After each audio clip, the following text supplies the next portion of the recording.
Thank you to the Chair. I am pleased to rise today to speak to Canada's refugee and humanitarian commitments and how Immigration, Refugees and Citizenship Canada's 2026-27 main estimates will support this work. Immigration is one of the great acts of nation building. It's how we meet labour shortages, reunite families, respond to persecution and displacement. And it is how people born elsewhere come to call Canada home and become our neighbours, workers, entrepreneurs, parents, volunteers and citizens. There is no question that immigrants and newcomers have contributed tremendously to Canada by driving economic growth and strengthening our communities. Immigration policy is not only about numbers, applications, or fiscal lines. It is about the kind of country we are choosing to build and whether or not we have the discipline, the generosity, and the institutional seriousness to build it well. The question before us is not whether or not Canada remains a welcoming country. The more difficult question is whether or not we can remain welcoming in a way that is credible, orderly, and sustainable. I believe that we can if we are honest about what makes that possible. That is the context for these main estimates. A system that is overwhelmed cannot service the people who need it most. People who come to Canada seeking protections are arriving at one of the most difficult times in their lives and deserve a system that treats them with dignity, gives them a fair hearing, and provides them timely decisions. We know that a system that cannot distinguish truth from fraud cannot properly protect the vulnerable. We also know that a system that is overwhelmed cannot offer timely protection to people who need it most. While Canada cannot control when crises emerge, we can control how we prepare, how we respond, and how we ensure that our response reflects both our humanitarian commitments and the capacity of our immigration system. As a proud Vietnamese Canadian, I know that Canada's humanitarian tradition is not only something we describe in policy, but is something that real people have lived. The story of Vietnamese refugees in Canada is part of the modern story of this country. It is the story of the families who arrived after conflict, displacement, and uncertainty. Canada made it possible for those who fled Vietnam to arrive to safety, stability, and a fair chance at becoming a part of the fabric of this country.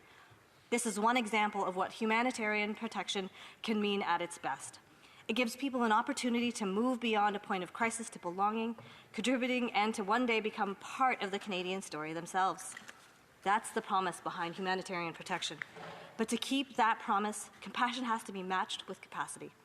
That means having the right planning, partnerships, and supports in place, not only to offer protection, but to help people rebuild their lives once they are here. It also means maintaining public confidence. Canadians need to see our humanitarian commitments continue to offer protection over time. It means that when we respond to people in need, we do so through a system that can endure, one that is planned, coordinated, fair to applicants, responsible to communities, and aligned with our country's capacity. These main estimates help to support that work. They support the people, programs, and partnerships needed to manage immigration responsibly, including the work required to uphold Canada's humanitarian commitments. This includes targeted supports for protected persons already in Canada, helping eligible protected persons and their in-Canada dependents transition to permanent residency in 2026 and 27. These are people who have already been found to need Canada's protection.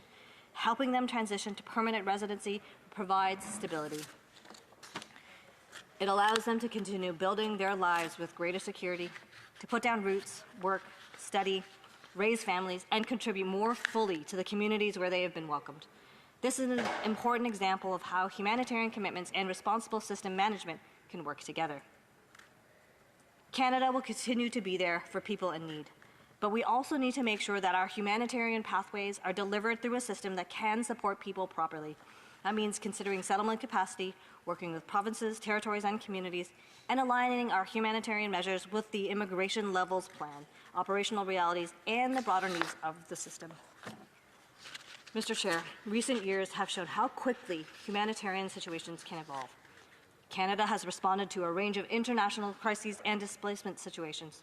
Each one has been different. Each one has required careful decisions about what Canada can do, which tools are appropriate, and how immigration measures fit within that broader government response. These experiences have reinforced an important lesson. Humanitarian responses must be principled, coordinated, and sustainable.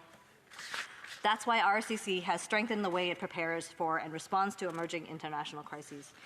The Department's Crisis Response Framework helps guide RCC how IRC assesses emerging crises and considers whether immigration measures may be appropriate as part of Canada. Order. Now the time has expired for the member's comments. She may now ask questions to the minister. Mr. Chair. I'd like to ask my dear colleague, the Minister of Immigration, Refugees and Citizenship, about these main estimates. It's been very good to have the Minister come and see some of the incredible work being supported in my riding of Spadina Harbourfront. We had a chance to see firsthand the work of Centre Francophone, where they have a legal clinic, medical services, employment supports, and mental health and counseling for their newcomers. Minister, can you speak more on why partnerships with organizations like the Centre Francophone, the Institute for Canadian Citizenship, and Rainbow Railroad are so important, and what role they play to help us deliver on our shared objectives? The Honourable Minister.